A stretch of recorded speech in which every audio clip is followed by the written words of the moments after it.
Well, I thought I'd make a quick little video while I'm doing this and show you guys how I'm processing persimmons to save seeds. I really didn't intend to make this video, but I thought, well, somebody else might be sort of looking for ideas too. So if you're going to process a whole bunch of persimmons and save the seeds, think about doing this. So I bought this food processor to process pawpaws, and it works very well for pawpaws.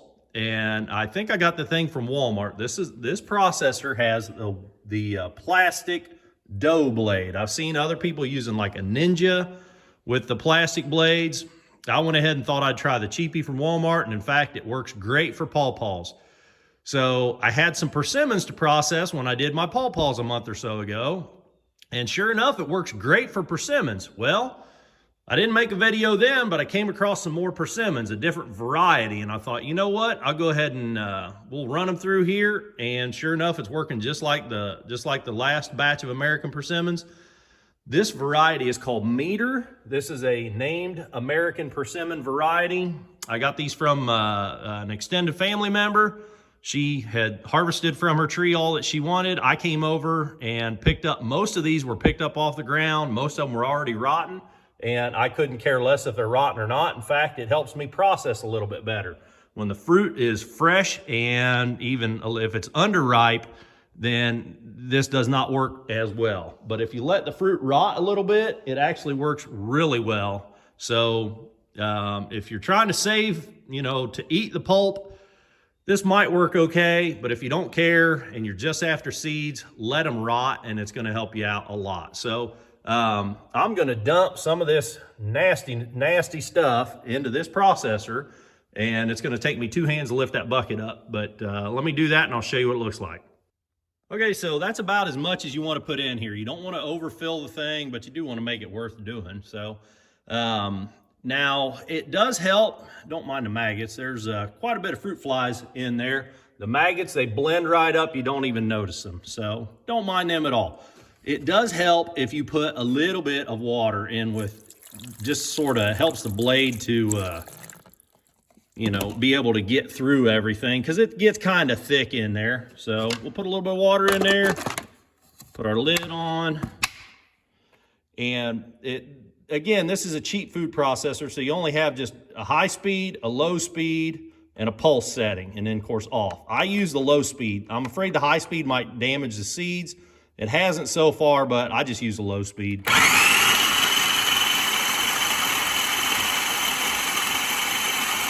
doesn't take long.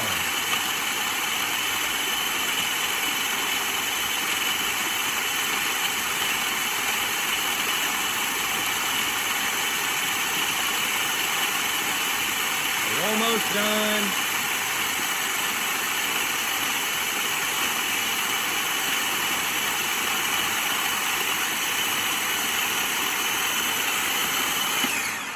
So that's probably good enough.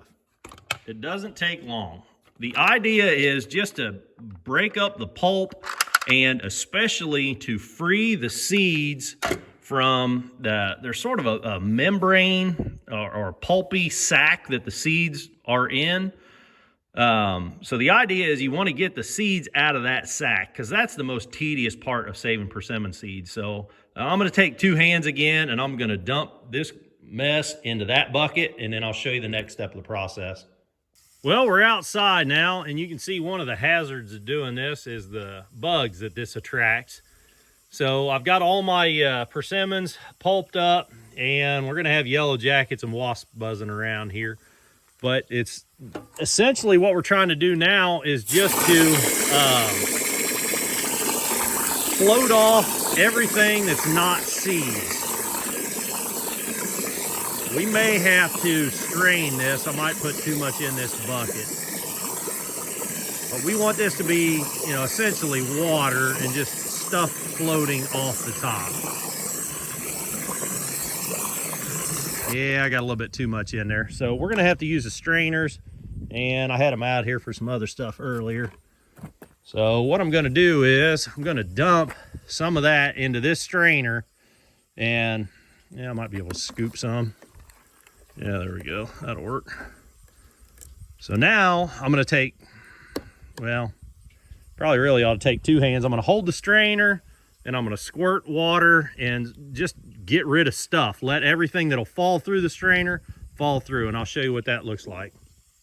So that's what it looks like after spraying it with the hose for just maybe 10 or 15 seconds, and essentially all the pulp is gone now. So what we're left with is seeds, bits of pulp, of course.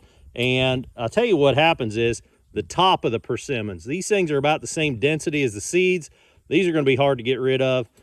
But now I'm going to dump whatever's in here in that bucket, and I'm going to do it again. I'm going to get another scoop out of here, spray it, dump it in a bucket. Scoop it, spray it, dump it in a bucket. I'll show you what it looks like after we get all this, you know, pulp mixture gone.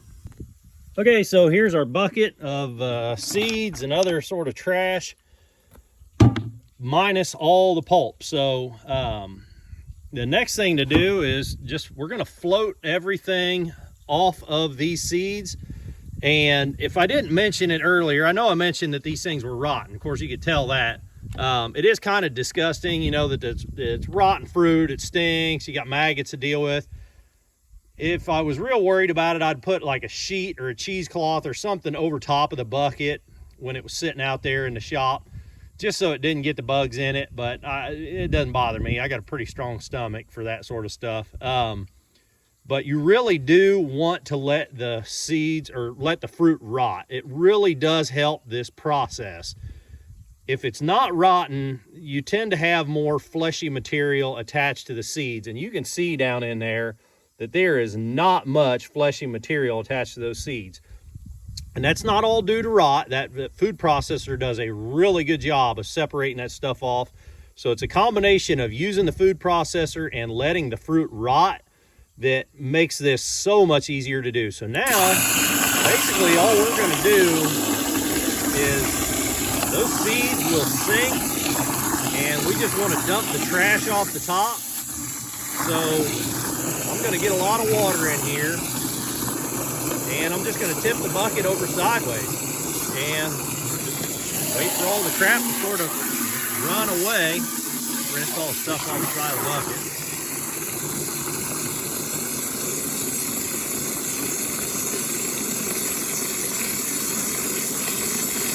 It's going to be a little hard to see what we're doing in the beginning because we've got, you know, a lot of organic material in there. It's going to make the water a little cloudy. It's making it foamy, but it's not going to be that bad. So anything that floats off is not a viable seed, so don't try to save any seeds that you might see floating on top. So now we're just watching, and you can see like that's an immature seed there. There's a lot of small seeds. That's sort of a, I don't know, something going on there. There's a top of the persimmons. Like I said, those are sort of hard to separate. So all the little seeds, all the immature seeds, all that bad stuff, we just want to dump that off. So we're just going to continue to do this. Where'd my hose go? We're just going to keep doing this, and we're going to have to rinse and repeat this step, I don't know, 6 or 8 times probably. Let me show you just one more time, and then I'll do the rest of it off camera.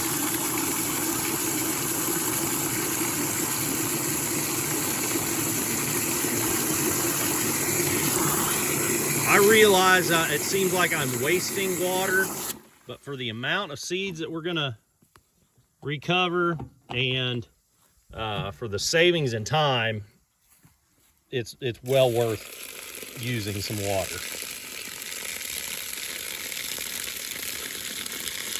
All that trash, and then when the seeds start getting close, we just stop.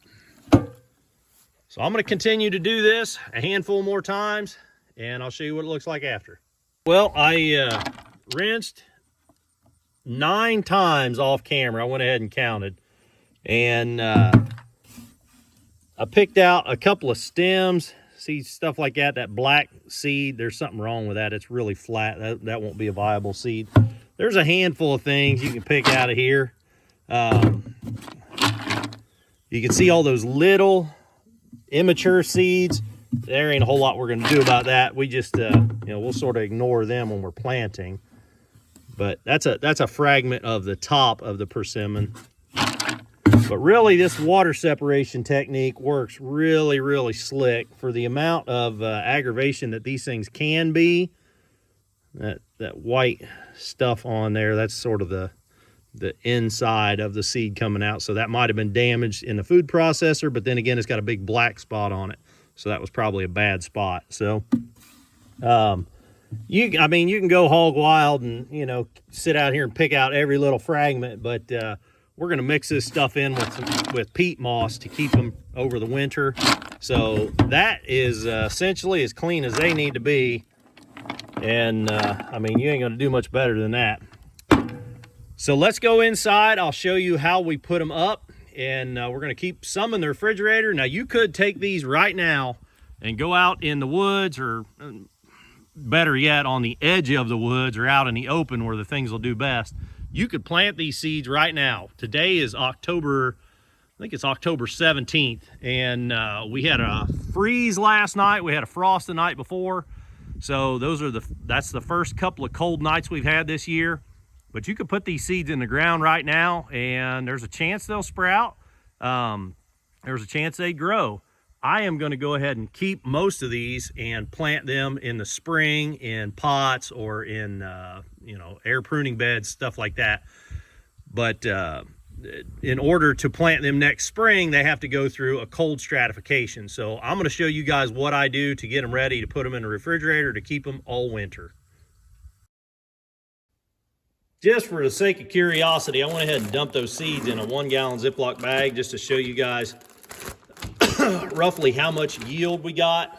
So that's about 1/3 of a gallon bag. I'm going to guess there's probably, oh gosh, I don't know how many hundreds or thousands of seeds there are there. There's a few left in the bucket, but not many.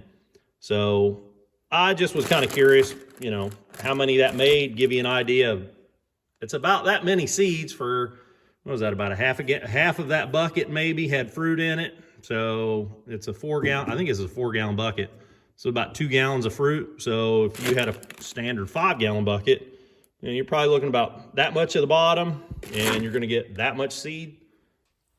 So for that amount of seed, we could just put wet peat in on top of it and be done with it, put it in the refrigerator. That'd be it. You know, we don't have nearly a bag full here.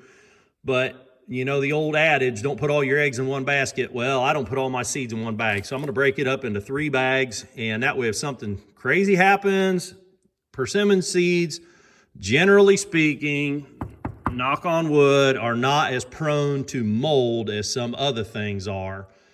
But, you know, anything could happen. So I'm not going to put all my seeds in one bag. I'm going to split it up. I might even put one bag in a different refrigerator in case that refrigerator, you know, conks out over the winter and I don't realize it. So what we're going to do here is I'm going to take 2 hands to do this. I always wear gloves when I mess with this peat, but I'm using peat moss. You get it in a bale you can get it at Lowe's, Home Depot, wherever. It comes in a bale like that. That one's about empty. You can see it's 3 cubic feet. And one of those things will last you, depending on what you're doing, could be a long, long time for one bale. But it's really, really dry. I mean, it's really dry. It's very dusty. It's sort of crumbly. So you want to put some of that in a bucket and get you a bucket of water. Mix the two together. If you let it sit for a while, it seems like it incorporates a little better. But you want to see that water just dribbling out of there? You want to have it just that wet, where when you squeeze it, you can just wring a few drops. That might be a little too wet, but you almost can't, I mean, within reason, you almost can't make it too wet, because what you can do is when you pick it up to put it in the bag with your seed, just wring out that extra water. So then you got a handful. It's just a perfect consistency. So I'm going to take 2 hands. I'm going to put a couple handful of seeds, a couple handful of that wet peat in these bags, and mix it up, and I'll show you what it looks like. Okay, I got my seeds divided out pretty well evenly, and I didn't mention it earlier, but I did write on the bag. This is Meader Persimmon, of course, the date. This stuff will have to sit in the refrigerator for like 3 months, so I put the date on everything, just so I'm sure that when I bring it out in the spring, it's, you know, I'm not too early, because I will plant some of this stuff. Around about January, I'm going to start chomping at the bit, and I'll start planting stuff probably January. So that'll be 3 months. So we got October, November, December, January. Yeah. So put the date on everything. I'm going to use 2 hands now, and I'm going to put just a couple of handfuls of peat in each of these bags.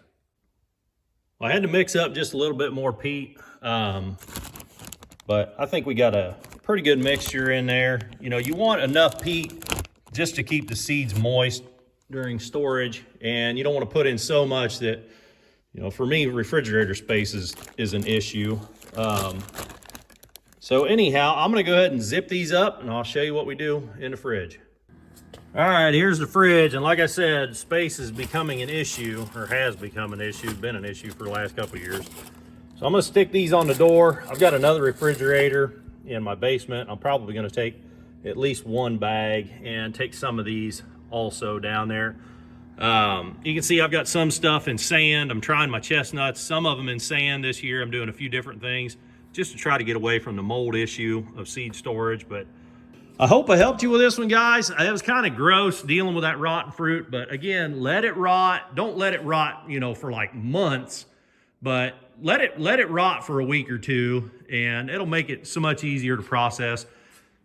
If you guys like this video, click the thumbs up button. If you want to see more videos of me working on all kinds of junk out here in the shop, click subscribe. Till next time, keep on tinkering.